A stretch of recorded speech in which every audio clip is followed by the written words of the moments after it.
আসসালামু আলাইকুম বন্ধুরা, সবাই কেমন আছেন? আলহামদুলিল্লাহ আমরা অনেক ভালো আছি।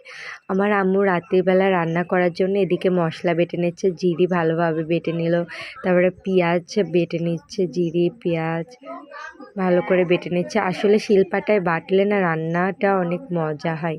এদিকে রসুনটা বেটে নিচ্ছে। এদিকে আমার ভাই টিভি দেখতেছিল, তার ভিডিও নিয়েছি বলে সে অনেক রাগ করেছে। এদিকে আমার আম্মু শুকনো মরিচও বেটে নিয়েছে। কি কালার দেখছেন বন্ধুরা, প্রচুর কালার।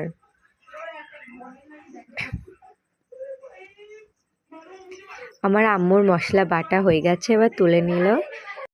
আজকে আমার আম্মু কচু দিয়ে পাঙাশ মাছ দিয়ে রান্না করবে, তার জন্য কচুটাকে ভালোভাবে ধুয়ে নিল। পরিষ্কার করে ধুয়ে নিয়ে দেখুন কতটা সাদা হয়ে গেছে, দুধের মতন। এদিকে আমাদের মাছ মশলা এবং কচু সব রেডি রান্না করার জন্য।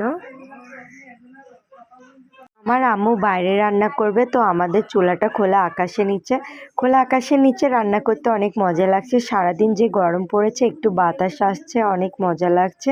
এদিকে আমার আম্মু চুলাটা ভালোভাবে ধরিয়ে নিচ্ছে। মাটির চুলায় যে কোনো রান্নাই করা হোক না কেন, খেতে কিন্তু অনেক মজা, কেউ বলবে না যে খারাপ হয়েছে রান্নাটা। মাটির চুলায় রান্না করতে কিন্তু দেরি লাগে না। মাটির চুলা একবার ধরে গেলে আর নেভার কোনো টাইমই নেই। এদিকে আমাদের আঁকাটাও ধরে গেছে।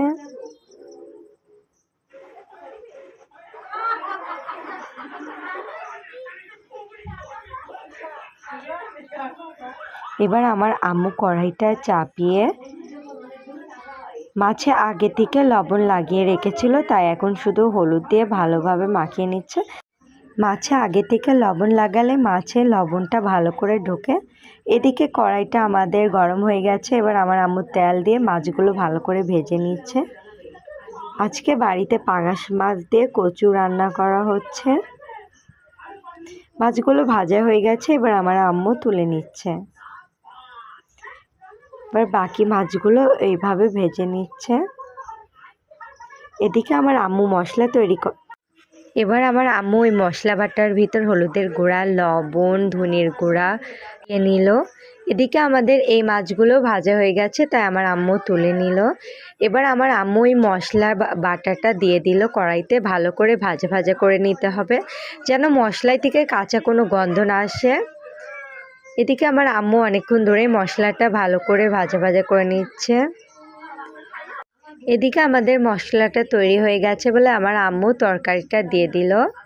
এবার এই কচু দিয়ে ভালো করে মশলার সাথে ভাজা ভাজা করে